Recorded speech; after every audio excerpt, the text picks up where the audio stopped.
Saudações rubro-negras, Fla geniais! Acertado com o Flamengo, Danilo se despede da Juventus. Adeus, velha senhora! Internacional faz jogo duro. E Flamengo vê Vitão mais distantes. A provável escalação do Flamengo contra o Sampaio Corrêa pelo Campeonato Carioca. Mas antes de tudo, meu querido, deixe o seu like. Se inscreva no canal, seja um Fla genial, acione o sininho da notificação e fique sabendo de tudo do mais querido, o mais amado, o mais idolatrado Flamengo. Que Deus ilumine os passos de todos nós. Lateral direito rescindiu o contrato da equipe italiana e chegará ao Rio de Janeiro hoje, nesta terça-feira. Por O Globo, o lateral direito Danilo se despediu publicamente nesta segunda-feira do Juventus, após quase 6 temporadas no futebol italiano. Adeus, velha senhora. Após rescindir com o ex-clube, o jogador de 33 anos já se acertou com o Flamengo para assinar o contrato de 2 anos. Ele chegará ao Rio de Janeiro hoje, terça-feira. A equipe italiana aproveitou a despedida para agradecer, os serviços prestados pelo jogador. Aspas aqui para Juventus. Danilo sempre foi um jogador exemplar de profissionalismo e comprometimento. Desde a estreia com gol contra o Napoli, no dia 31 de agosto de 2019, até a última partida disputada no preto e branco contra o Venezia no dia 14 de dezembro de 2024. Um campeão a quem só podemos desejar o melhor. Obrigado por tudo e boa sorte para o futuro, disse a velha senhora. Danilo tinha proposta para permanecer no futebol europeu, como a do Napoli, da Itália, mas optou por voltar ao seu país. A rescisão com a Juventus já estava decidida há algum tempo. O atleta retorna ao Brasil depois de 13 anos. O defensor chega para ajudar o Flamengo de duas maneiras. Apesar de ser lateral direito de origem, também atuou como zagueiro nas últimas temporadas na Europa. E essa é uma das maiores carências atuais do elenco flamenguista. Revelado pelo América Mineiro, o jogador da seleção brasileira se destacou nacionalmente pelo Santos antes de sair para a Europa em 2012. Ele defendeu as camisas de Porto, Real Madrid, Manchester City e Juventus. Vou abrir um parênteses aqui, pessoal. Bom, é uma grande contratação, isso a gente não tem dúvidas, Espero que eu esteja errado, pelas minhas avaliações aqui, Para quem me acompanha sabe que fui contra essa contratação, mas que esse jogador traga muitas alegrias para o Flamengo. O fato é que ele é flamenguista e eu não sabia, também desse fato, E sendo flamenguista, já o coloca em vantagem, na minha opinião, porque você sendo torcedor, de uma equipe e você jogar por ela, você corre mais, você tem uma ligação mais próxima da torcida. E isso pode fazer com que ele renda um futebol muito bom pelo Flamengo, Vamos torcer para que ele honre o manto e joga o seu melhor futebol e que ele consiga,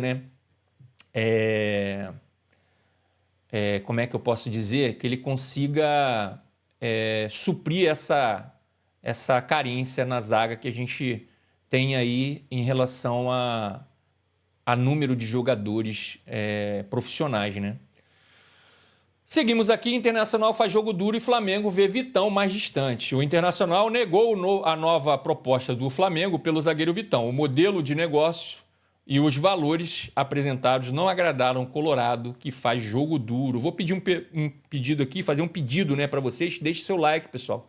Se inscreva no canal, é muito importante você deixar seu like. Se você fazendo isso, o YouTube entrega nossos vídeos para mais pessoas e a gente consegue fazer um crescimento do canal aqui. Por favor, deixe o seu like, tá? Para a gente crescer aqui e trazer mais notícias do Flamengo aqui, desse jeito, do canal Fla Genial, tá? Créditos UOL por Felipe Silva e Luísa Sá. Vitão ficou mais distante do Fla. O clube não vai esticar tanta corda pelo jogador e considera muito alta a pedida do Inter, que está na casa dos 14 ou 15 milhões de euros. O Flamengo ofereceu 7 milhões de euros, além de abater a dívida de 4 milhões de euros pela compra do volante Thiago Maia. A primeira proposta havia sido de 10 milhões de euros, no total recusada pelo Inter. O clube gaúcho não se interessou por esse modelo de negócio. A equipe acredita que deve receber mais dinheiro pelo jogador e que a dívida por Thiago Maia não é tão alta. O valor devido neste momento é de 750 mil euros, referente às 3 primeiras parcelas que estão em atraso. Eu vou só fazer uma observação nisso daí, pessoal. A dívida do Internacional é 4 milhões de euros. Tá? 4 milhões de euros. Tá? Esses 750 mil euros é das 3 parcelas atrasadas. Tá? Então, a dívida total é 4 milhões de euros. Se eles estão falando que a dívida é tão baixa, por que não paga os 750 mil euros? É para dar risada, né? O Internacional está fazendo o papel do Corinthians agora, né? Ele contrata e não paga. Ele atrasa salário, que a gente já ouviu falar, que andou atrasando esses dias atrás, e não paga ninguém. Ninguém. Tá? Seguimos aqui. Os empresários dos jogadores foram ao Porto Alegre, né? Tentar negociar. O Flamengo acredita que Vitão precisa forçar uma saída para que o negócio andasse.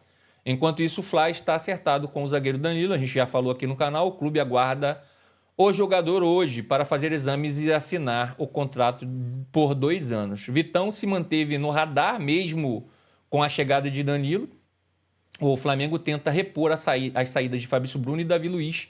José Boto previa a chegada de 1 ou 2 nomes para o setor. Vou fazer um parênteses aqui, pessoal. O zagueiro Vitão quer jogar no Flamengo. Isso já é dito, já é sabido, né? Mas o Internacional faz jogo duro, né? E não aceitou a oferta que, por sinal, é excelente pelo jogador, né? Mas não quer negociar, quer usá-lo aí em 2025, né?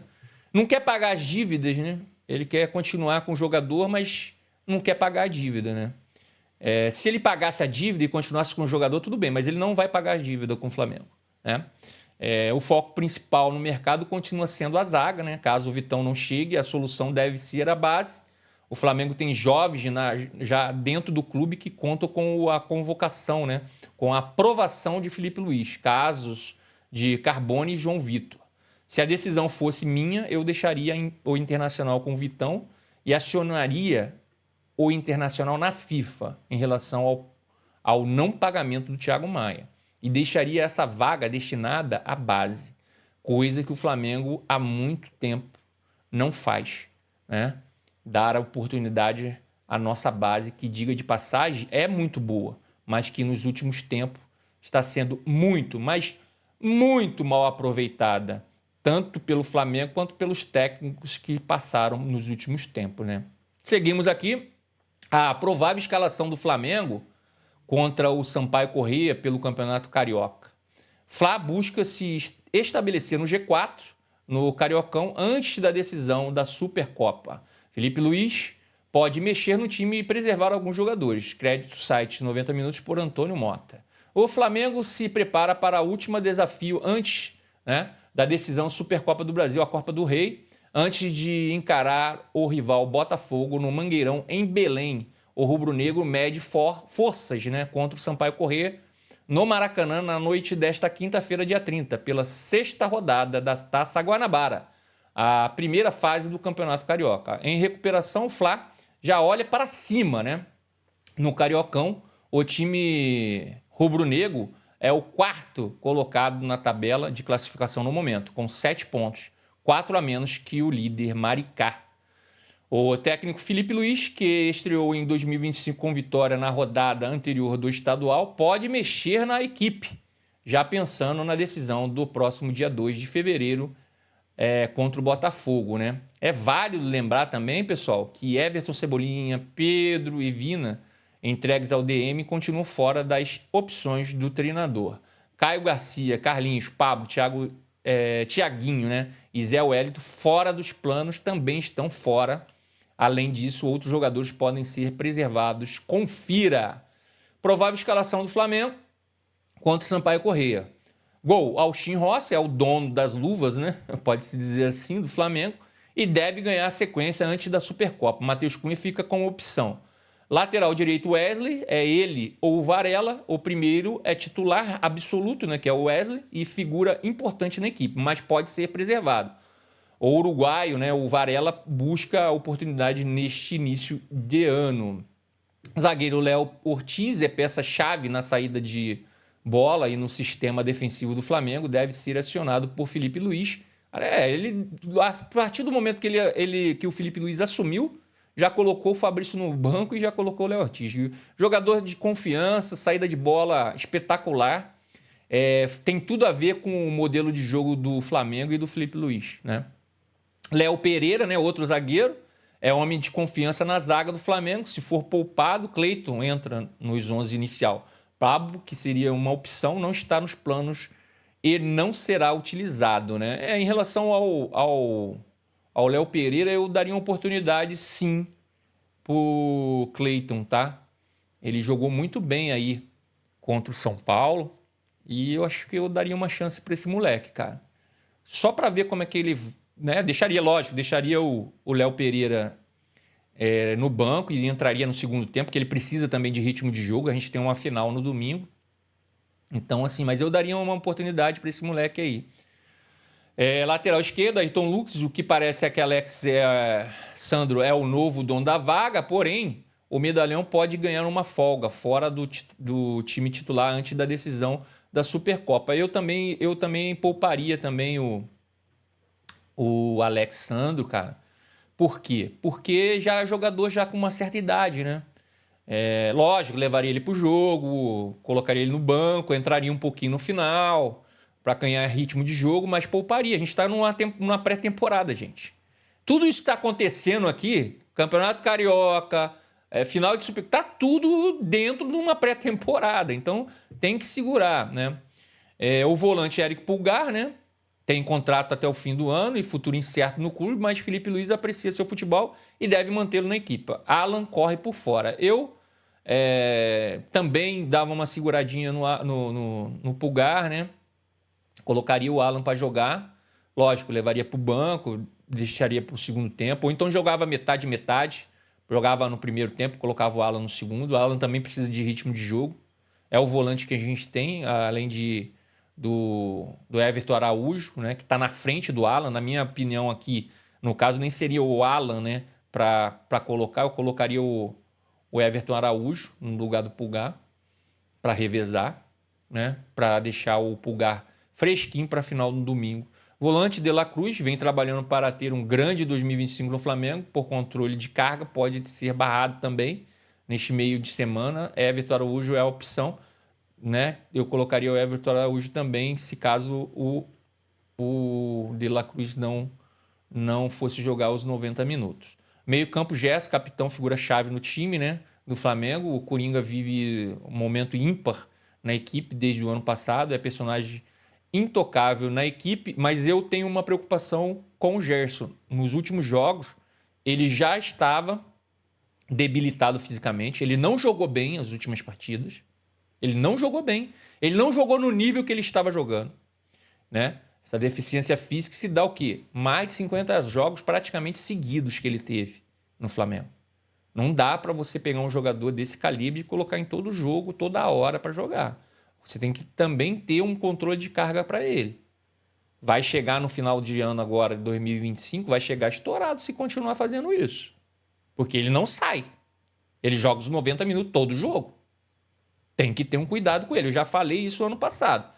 Chegou no final do ano, ele já estava debilitado fisicamente. Tá? Atacante Gonzalo Plata, disputa a posição com o Matheus Gonçalves, mas deve começar jogando mais uma vez. Arrascaeta, por controle de carga, deve ficar no banco. Em relação ao Arrascaeta, certíssimo, né? Tem que poupar para o final, para a final de domingo. Entrar, pegar um pouquinho mais de ritmo de jogo, né? Jogar aí pelo menos uns 45 minutos, 60 minutos, no máximo. E porque a gente tem essa final e ele é o maestro, né? Ele é o 10 do Mengão. e a gente precisa dele inteiro para essa final, né? Contra o Botafogo no domingo. Apesar da gente estar na pré-temporada. Atacante Michael, é ele ou o Luiz Araújo. Neste segundo não foi relacionado, né? Nesse jogo agora, né? Contra o Volta Redonda, né? O Luiz Araújo não foi... não estava na equipe, né? Relacionado para esse último jogo, né? Mas está em condições de jogo. Vale lembrar que o camisa 30 marcou contra o Volta Redonda, né? No caso do Michael. O Michael tá bem fisicamente, né? Ajuda muito a equipe. Mas eu entraria com o Michael, deixaria o Luiz Araújo no banco e colocaria ele ali uns 20, 30 minutos para pegar ritmo de jogo, para deixar ele no banco contra o Botafogo, né? Ele vinha jogando bem antes de se lesionar, é uma figura importante também para o time. Atacante Bruno Henrique, camisa 27, não tem presença confirmada entre os titulares, uma vez que também pode ser preservado. Alcaraz e Juninho podem entrar. Eu colocaria o Juninho para essa vaga do Bruno Henrique, deixaria o Bruno Henrique no branco, também entraria com ele no segundo tempo, só para dar mais um pouquinho de ritmo de jogo. O Juninho entrou pouco contra o Volta Redonda, a gente vai precisar desse jogador também contra o Botafogo, então colocaria ele para ele de titular, já para ele pegar esse ritmo, para ele se entrosar um pouco mais. É um jogador dinâmico, é um jogador que faz pressão alta muito forte, muito forte. Isso é básico para o estilo de jogo do Flamengo, é básico, mas ele pode ajudar muito nesse sentido, né? Fazer minhas considerações finais aqui agora, pessoal. O Flamengo não deve ter condições de fechar com Jorginho e Vitão nesta janela. O clube não quer fazer loucuras financeiras e não teria dinheiro para contratar ambos, os dois juntos, né? A atitude é louvável, na minha opinião, da diretoria, que tá optando por fazer essas engenharias financeiras sem colocar muito dinheiro nessas contratações, né?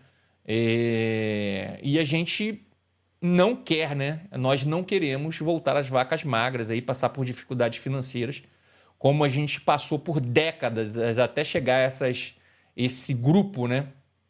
Que vem do Bandeirão para cá, na direção do Flamengo. Uma estratégia para ter os nomes de peso, como Danilo e Jorginho, é reduzir a folha, né? Essa engenharia de reduzir a folha salarial, né? As saídas de Gabigol, Davi Luiz e Fabrício Bruno já ajudaram nesse sentido, e o clube continua liderando atletas, né? Liberando esses atletas que estão fora dos planos. O zagueiro Pablo é um outro com vencimento alto, salário altíssimo, e que está em busca de uma equipe, né? Essa redução de gastos inclui também a base, já que o clube liberou diversos atletas por ver o departamento muito inchado, né? O Boto já tinha falado sobre isso, né? Ele não gosta de trabalhar com muitos jogadores, e é ruim também para as tratativas, né? E para os treinos, né? Então, além da grana gasta, ainda tem essa parte, né?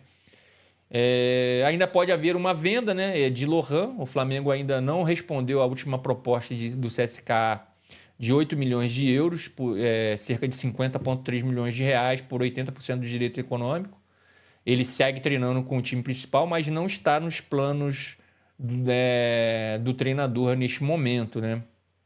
Eu falar um pouquinho dele aqui, cara, assim, ele é um jogador de 18 anos, gente. Jogador promissor, cara. Jogador que tecnicamente é nível altíssimo. Agora, ele tem 18 anos, tá com a cabeça virada, gente. Graças ao meu bom Deus, o BAP colocou o departamento psicológico para funcionar, né? Não tinha antes uma psicóloga responsável, agora nós temos, né, um psicólogo lá para fazer acompanhamento com os jogadores. E isso vai fazer toda a diferença, tá? Toda a diferença em relação ao Lohan, eu acredito, tá? A gente não pode ter um jogador com uma multa de 100 milhões de euros e vender por 8 milhões de euros, gente. Sim, jogador tecnicamente muito bom, Tem gente falando que, vamos vender agora, pegar esses 8 milhões e se daqui a pouco nem 8 milhões vai ter. Gente, futebol é feito com apostas. Eu prefiro apostar num jogador de 18 anos, promissor tecnicamente, e fazer com que ele aprenda taticamente e saiba a importância de uma intensidade que ele tem que colocar no jogo, do que pegar um cabeça de bragre, tá, de 30 e poucos anos e colocar só porque tem nome e colocar para jogar no Flamengo. Eu prefiro apostar num jogador de 18 anos com tecnicamente bom. Essa é a minha avaliação em relação ao... Eu não venderia nunca por 8 milhões de euros. Nunca, nunca, nunca. 20 milhões de euros eu começaria a pensar em alguma coisa. Tá? Pensar. Tá? O Flamengo tem 2 reforços até aqui, Juninho e Danilo. Né? Danilo chega hoje. E 4 saídas. Carlinhos irá por empréstimo por Vitória, né? Já tá tudo certo, isso daí parece. E Gabigol e Fabrício Bruno foram para o Cruzeiro. E Davi Luiz acertou com o Fortaleza. Bem, meus queridos, a gente vai ficando por aqui. Obrigado por flamengar comigo. E lembre, o único rubro-negro que existe é o Flamengo. O resto é tudo vermelho e preto. E não se esqueça, meu querido, deixe o seu like, se inscreva no canal, seja um Fla Genial, acione o sininho da notificação. E fique sabendo de tudo, mais querido, mais amado ou mais idolatrado Flamengo. Que Deus Todo-Poderoso ilumine os passos de todos nós. Saudações rubro-negras! Até mais!